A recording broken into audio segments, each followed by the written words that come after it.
দেখুন, তিলোত্তম ধর্ষণ খুনের প্রতিবাদে অবস্থান চলছে, তার মধ্যেই মহিলাদের হেনস্থা সেটাও যে থেমে নেই।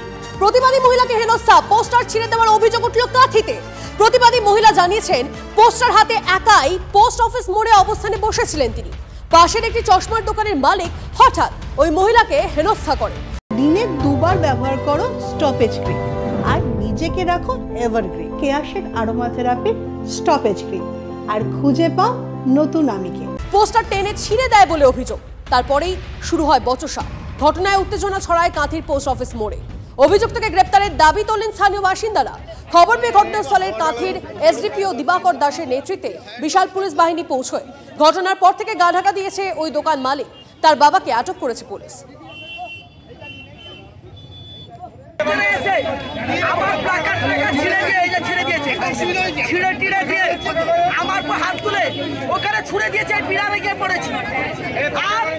আমি কারোর কোনো ক্ষতি করিনি, একক প্রতিবাদ করছিলাম। আমি সব ওই যে চশমা লাগানো ওই ছেলেটা, তারপরে কিছুটা পেয়ে উঠে পড়ে আমি আমাকে হাত দিলে কেন হঠাৎ করে মহিলা থানার ভয় দেখাচ্ছে।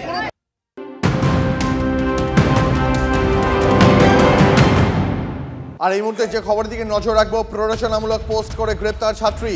রূপসা মণ্ডলকে গ্রেপ্তার করে যাদবপুর থানা। ছাত্রীর মুক্তির দাবিতে যাদবপুর থানা ঘেরাও। নাগরিকদের পক্ষ থেকে প্রতিবাদ বিক্ষোভ।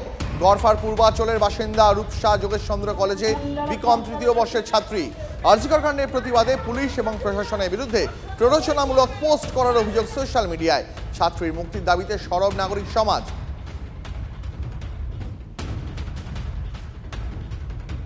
মুখ্যমন্ত্রীকে নিয়ে সমাজ মাধ্যমে কটূক্তি করে পোস্ট করার অভিযোগ। অভিযুক্তর বাড়িতে ঝাঁটা হাতে বিক্ষোভ দেখালেন তৃণমূল মহিলা কর্মী সমর্থকরা। ভুল স্বীকার করে পোস্ট ডিলিট করেন ওই মহিলা। ঘটনাকে কেন্দ্র করে ব্যাপক উত্তেজনা কোচবিহারের মাথাভাঙায়। আরজিকর কাণ্ডে রাজ্যের মুখ্যমন্ত্রী এবং অভিষেক বন্দ্যোপাধ্যায়ের বিরুদ্ধে সোশ্যাল মিডিয়ায় ব্যঙ্গাত্মক পোস্ট করার অভিযোগ মহিলার বিরুদ্ধে। ঘটনার পরেই তাঁর বাড়িতে চড়াও হয় তৃণমূলের মহিলা কর্মী সমর্থকরা। কিছু কিছু লোক মমতা ব্যানার্জির সম্বন্ধে, অভিষেক বন্দ্যোপাধ্যায়ের সম্বন্ধে চটিচাটা বিষয় নিয়ে বিভিন্নভাবে সোশ্যাল মিডিয়া ভাইরাল করছে।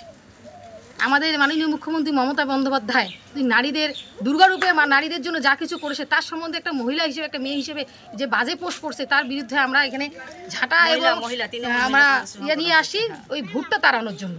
যারা মমতা ব্যানার্জির সম্বন্ধে আজে বাজে সোশ্যাল মিডিয়া পোস্ট করে তাদের যে আমাদের বিজেপির যে একটা ভূত ধরেছে সেই ভোটটাকে তাড়ানোর জন্য আমরা ঝাঁটা নিয়ে এসেছি। এই মুহূর্তে বিজেপি বিধায়ক শঙ্কর ঘোষ রয়েছেন আমাদের সঙ্গে। শঙ্কর বাবু, টিভি9 বাংলায় আপনাকে স্বাগত।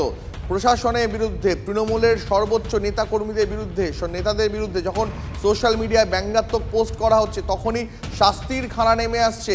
অভিযোগ কোথাও কোথাও তৃণমূলের কর্মী সমর্থকরা বাড়িতে এসে চড়াও হচ্ছেন, কি বলবেন?